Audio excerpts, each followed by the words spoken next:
Es aquí que Carlos aprovechó, y antes de que despertaran, asesinó a la pareja. Luego de unos meses sin actualizar esta serie, hoy regreso con una entrega más. Pero en el presente video hablaremos de 3 asesinos seriales, que te demostrarán que el horror puede venir de cualquier parte del mundo. Así que apaga la luz y escucha lo que te voy a narrar.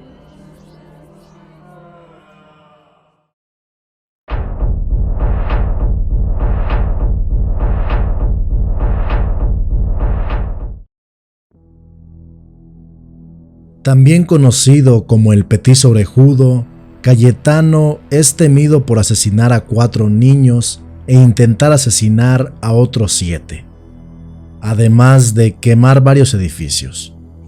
Nacido el 31 de octubre de 1986, Cayetano sufría una enfermedad en los intestinos que lo tuvo al borde de la muerte cuando era niño, llegando a agonizar en varias ocasiones. Su padre era un alcohólico que gustaba de golpear a su hijo y por consecuencia tenía 27 cicatrices en la cabeza. Esto aunado con que medía unos 51 y tenía unas orejas muy grandes hacía que no solo en su casa, sino que en la escuela también sufriera bullying. Pero poco a poco se comenzó a volver violento y respondía a los ataques en la primaria, cosa que le valió para ser cambiado de escuela en diversas ocasiones, hasta que un día, a la edad de 7 años, arrastró a un niño de 2 años a un baldío, golpeándolo hasta dejarlo inconsciente. La policía se lo llevó, pero todo quedó en una llamada de atención, cosa que no sirvió de nada, pues ahora te contaré las atrocidades que realizó antes de su primer asesinato. Golpeó a una niña de apenas año y medio, torturaba a aves, intentó ahogar a un niño de 8 años, quemó los párpados de un recién nacido, hasta que en enero de 1912 se encontró el cuerpo de un joven de 13 años llamado Arturo La Aurora, quien se convirtió en la primera víctima de Cayetano. Su cuerpo estaba golpeado y semidesnudo, además de tener un cordón alrededor del cuello. No pudieron vincularlo a este hecho hasta años después. Así que, como era de esperar, Cayetano continuó con su carrera como asesino. 2 meses después prendió en llamas a una niña de 5 años hasta quitarle la vida, además de asesinar a un caballo, asesinándolo hasta la muerte. Fue hasta 1914 que lograron detenerlo cuando tenía 18 años. Y confesó haber asesinado a 4 niños, además de tener 7 intentos fallidos. Fue declarado como mentalmente inestable, por lo que lo internaron en un hospital psiquiatra, donde Cayetano no perdió el tiempo e intentó apuñalar a varios trabajadores y pacientes. Por ello, fue llevado a varias cárceles de Buenos Aires y fue trasladado continuamente hasta llegar al penal de Ushuaia.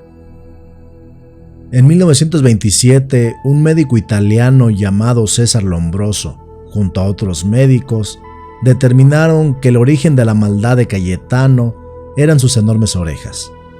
Así que lo operaron esperando crédulamente que eso resolviera su problema. Pero no sucedió. Cayetano no se transformó en una mejor persona por la operación. E incluso se le podía ver más agresivo luego de ser operado en contra de su voluntad. De ahí en adelante se desconoce mucho de su estancia en prisión, salvo que asesinó a un gato que era la mascota del pabellón, y por consecuencia lo golpearon al punto en que lo dejaron en el hospital. El 15 de noviembre de 1944 sufrió una hemorragia interna y falleció a los 48 años. El informe registró que la causa fue una úlcera, pero también se ha teorizado que la hemorragia fue producto de las constantes golpizas que tanto los guardias como los presos le proporcionaban, mas nunca se ha confirmado nada de esto. Lo último relacionado a Cayetano es que su tumba fue saqueada, por lo que sus restos se encuentran desaparecidos.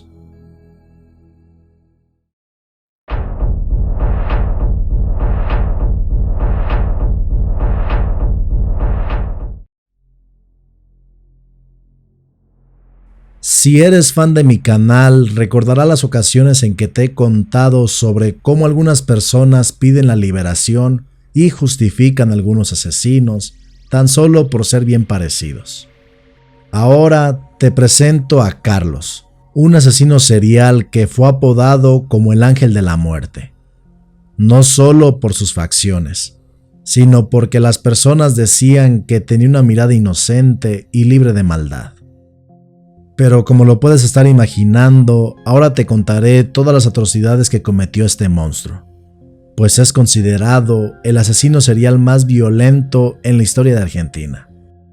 Nacido en 1952, Carlos proviene de una familia de clase media. Nunca tuvo carencias económicas, pero aún así, cumpliendo 19, comenzó a robar y al poco tiempo cometió su primer asesinato. En mayo de 1971 entró a robar una tienda junto a su cómplice Jorge Antonio Ibáñez. Vaciaron la caja y revisaron el lugar para llevarse algo más, hasta que llegaron al cuarto del encargado del local, quien dormía con su mujer y su bebé de un par de meses.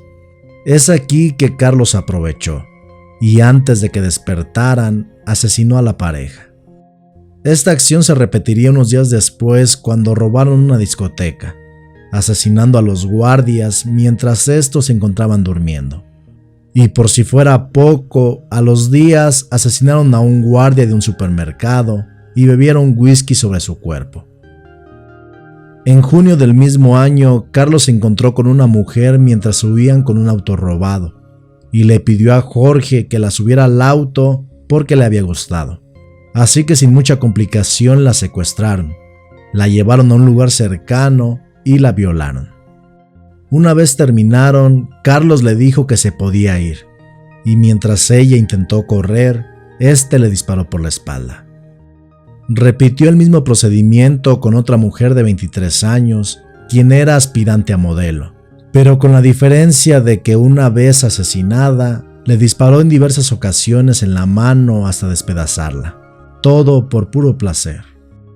Al poco tiempo se encontró el cuerpo de Jorge con el auto estrellado y se teorizó que los dos tuvieron una discusión que terminó con Carlos asesinando a su compañero, pero él no lo confirmó.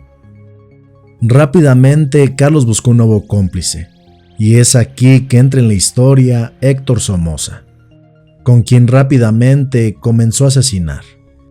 Pero esta alianza no duró mucho tiempo, ya que para febrero de 1972, Carlos asesinó a Héctor luego de un robo a una ferretería. Para asegurarse de que nadie lo reconociera, Carlos quemó el cuerpo de su compañero hasta desfigurar su rostro. Pero un buen trabajo de los oficiales permitió que apenas un día después lograran detener al Ángel de la Muerte. Cometió 36 crímenes en apenas 11 meses, por lo que se cree que pudieron ser decenas más si no se lo hubiera detenido en ese momento. En 1973 se escapó de prisión luego de tragarse una cuchara con el fin de que lo llevaran a la enfermería, y mientras se distrajeron utilizó un montón de sábanas para escapar por la ventana. Su condena fue cadena perpetua, y en febrero del presente año solicitó su liberación condicional para vivir con una familia en San Nicolás, alegando que ya está muy viejo y enfermo. Pero a la fecha de grabado este video no se ha dado una respuesta oficial.